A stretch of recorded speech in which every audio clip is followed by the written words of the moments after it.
Magkano nagastos namin to celebrate baby Athena's second birthday sa Cebu Ocean Park with birthday banner? Here's everything you need to know about tickets, reservations, and aqua dining. Ocean Park ticket for weekday visit is 700 and 900 each naman for weekends. Ito yung price on-site. Mas mura online, 650 for weekdays and 800 for weekends. Pwedeng sa Klook app, pwede din sa FB Messenger ng Cebu Ocean Park. Mag-message kayo doon and may isasend silang link. Mareredirect pa rin naman kayo sa Klook pero mas mura kapag sa FB Messenger galing yung link. Free naman ang kids below 2 feet. On-site kami bumili ng ticket, 900 each kami ni daddy nung Saturday. Naging free si baby kahit lampas 2 feet na siya. Dahil sabi ng staff, basta hindi pa lampas sa height mark sa board, libre pa. Mabuti na lang at hindi kami bumili ng tickets online kasi bibilihan ko din dapat ng ticket si baby dahil alam kong lagpas 2 feet na siya. So tip, kung may toddler kayo and nasa around 2.5 feet pa lang naman siya, baka mas okay na on-site na lang bumili para ma-check muna yung height ni baby. May chance kasi na ma-free pa pagdating doon. For birthday banner naman, which is the main tank luncheonette or aqua dining, kapag main tank luncheonette, kasabay siya ng fish feeding, 11 a.m., 1 p.m.,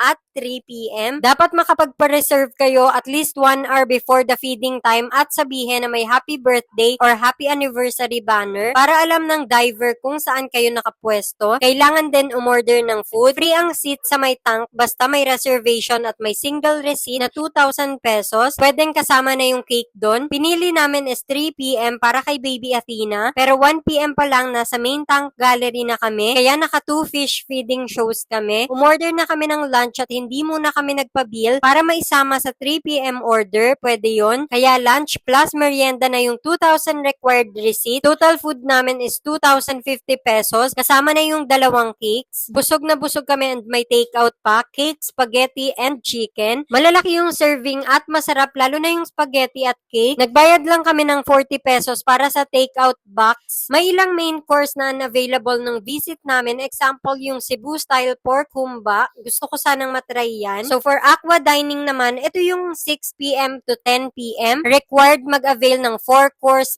5 course or 8 course meal dito. Kailangan din ng reservation. Fine dining experience naman to and mas social yung setup. Dito kahit hindi na kayo mag-avail ng park ticket, aqua dining experience lang. Hindi ko lang sure kung may fish feeding show din sa gabi pero parang wala. So, total na gastos namin for 2 adults and 1 toddler. For tickets, 1,800. For food with 2 cakes and takeout box, 2,090 pesos. Nagpa-fish spa din kami ni baby. 100 each yun, kaya 200 pesos. Kaya ang grand total is 4,090 pesos. Optional naman yung souvenirs. Overall, worth it ang Cebu Ocean Park, especially kung birthday celebration ng kids. Isa pang highlight ng aming Cebu trip ay Cebu Safari and Adventure Park. Kung interesado din kayo, watch the next video. Follow me for more kid-friendly activities and destinations.